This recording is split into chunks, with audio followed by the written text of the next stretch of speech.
All right, everybody. Welcome to Div Tech 101, aka Black Mentors. We discuss information technology, also known as IT. In today's episode, we are going to be going over how to use the import function in Google Sheets. Now, everything that I'm about to show you today works in standard Microsoft Excel, but also I'm using a cloud-based form, which is Google Sheets. For some of you that may be using the Excel, you can actually follow along if you want to. So I'll give everybody a moment to at least pull up the software that they have, so that way we can go ahead and move along this together so that you can see a little bit about what's going on here. So one of the things that you definitely want to take a look at as you're looking at this particular formula here is when you're using the import function in Excel or in Google Sheets, what you want to make sure that you are able to do is that you have the different functions that you want down a little bit to a science. Now, I'm bringing that up to you for a specific point. And the point is we're going to be using this information to pretty much bring information from one site and import it to another site of our choice, which is going to be in Google Sheets. Now, when it's data that lives on another site, such as like Wikipedia or Yahoo Stocks, which is one of the two that I'm going to be doing as an example today, we're going to pull information that's going to be stock information into Google Sheets. And we're also going to pull some ice cream flavors into Google Sheets. I just kind of want to give a little bit of a variety there. But you can also pull any type of data that you want, depending on what the site is and if they will allow you to pull it live and things of that nature. But when you import the live data into Google Sheets, it's going to change over the course of time. So you may want to rerun the function if you need to, but we're going to do it in a way where if we, once we put the formulas in, you can use it for that point of time. If you need to use it a little bit later on down the line, you can definitely do so, like no problem. It's not going to hurt anything whatsoever. So let's go ahead and jump right into the information that we have here on the channel. So one of the first things that you want to do is you want to go out and locate the site that you want. So my first example that I was looking at was the Yahoo stocks, and I wanted to pull some information, at least from some one of the just any random stock here. So you can do whatever you want; it's totally up to you. But say if you just basically clicked into just one that you just have up there. I'm just going to use Apollo Global Management or shares. I just clicked on this. Don't know anything about it, so I'm not endorsing this or anything. They're not endorsing me or whatever. But I just want to kind of just give you one that we can kind of work along together, so that way you'll be able to see what we're doing here. So what we're looking at is we want to see if we can pull the financial statement information from this site. So traditionally, what people used to do is they used to try and copy the information like this, and they would sometimes use Control C or Command C if you're on a Mac. Then they'll go into their particular field and they'll Control V or Command V, and they'll paste that information right there, right? So we're gonna save that right there. That is copying directly from the site. So if that information changes, we won't have anything that's going to reflect back into this particular spreadsheet that we have right here. So when you're using the import HTML function, there's a few things that you have to pay attention to. So you're going to go into the topmost field that you have, and I'm going to do equals. And you can type in the formula this way, but actually I'm going to show you the long way. You're going to go up to insert, you're going to go to function, and you're going to scroll down, and we're getting this information from the web, okay? So we will come down to web, and we will see import HTML. And what that basically says is imports data from table or list into an HTML page. So when we have that, it's going to automatically close the brackets for us. So our goal is to go back over to the site, and we're going to copy Command C or Control C. We're going to copy the web link in the top part of the browser. We're going to come back over to our spreadsheet. We're going to open quotations there and Command V. We're going to paste. So that is our direct link. And then what you're going to do is after the open quotations, you're going to do a comma, okay? And we're going to do open quotations again, and we're going to say table because that's a table that we're pulling. Then we're going to do close quotation, and then we're going to do another comma, and then we're going to type the number 4, or let's say what we're going to type a 1. We're going to change that to 1. Not making emojis here, you all. Now, there are 3 different sections here. The first section is the URL, which is going to be this portion right here.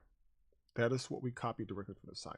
So the URL is going to be the uniform resource locator of the page to examine what we need to include into this sheet. For example, anything that's going to be after the HTTP or whatever.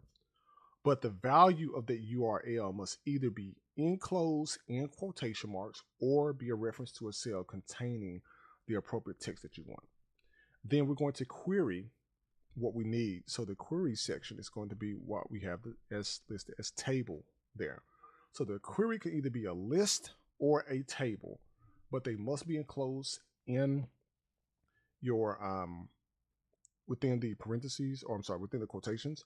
But either you do a list or a query, depending on what type of structure that contains the desired information you have. And then last but not least, you will do your number at the end. And that's going to be your index. And the index is going to start, it's always going to be starting at 1. And then that's going to identify which table or list as defined in the HTML source of information that we had that should be returned. So if tables, if there's like 3 tables in there, you may want to try 1, 2 through 3. Okay. So I'm going to go to the end here. I'm going to make sure these are in quotations. I'm going to go to the end outside of my brackets there on my, I'm going to hit enter.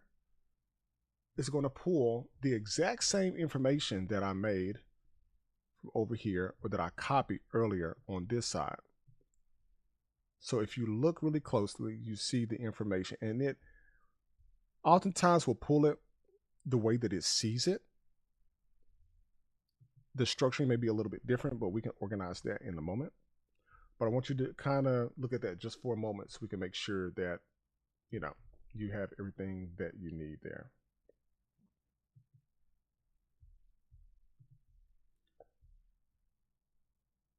All right. So now that we have the information that we need right there, our next step is we're going to see if we can structure this up just a little bit here.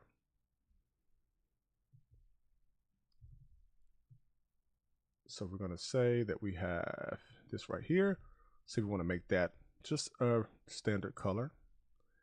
And then we're going to turn this green here. You can do this however you want. It's totally up to you. You don't have to. I'm just kind of making it a little bit more presentable so you'll be able to see it. I want to make, let's see what, let's make this one a little bit of that color there. All right. So then what we can do is highlight up here, top left, double click, and you see it's going to allow us to open this the way that we want so we can actually see. All right, and then we can structure this towards the middle to kind of get this aligned out a little bit so it looks a little bit more presentable. And then I'm going to add some borders around here. And you must highlight all your cells. Do that right there. See if we can get some borders going on.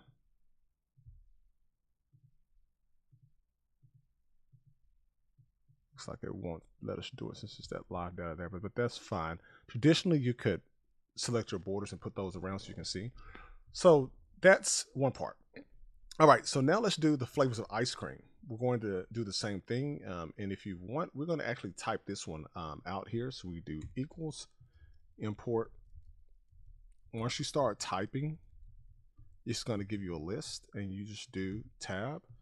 And then remember, we're going to do open quotations. We're going to go to a list of ice cream site. I just went to Wikipedia. I'm going to copy. I'll come back down here. Control V, comma, open, table, or I can do actually list, because I believe this one was a list. Close quotation, comma, open quotation, and then I'm going to do a 1. Let's see. All right, so that was 1. Let me do a 2. All right, I'm going to make a change, a small change in telling this I want a table. And I'm going to change this one right here to 1. I'm going to change it again to a 2. All right, so you see when we changed it to a 2, we have the list of ice creams that are here. So you can see that. And we have multiple different tables here. But that lists all the ice creams that we have. I'm just curious. Let me try 3. All right, so we didn't have a 3. And last but not least, I'm going to try a 4. All right, so I'm going to go back up to 2. All right, so overall, people, that right there is how we do a import HTML lookup to pull data into our spreadsheet that we have. So I hope today on the channel that you enjoyed yourself and that you learned something new. Like, listen, subscribe. DivTech 101, aka Black Manta. Look forward to talking with you soon.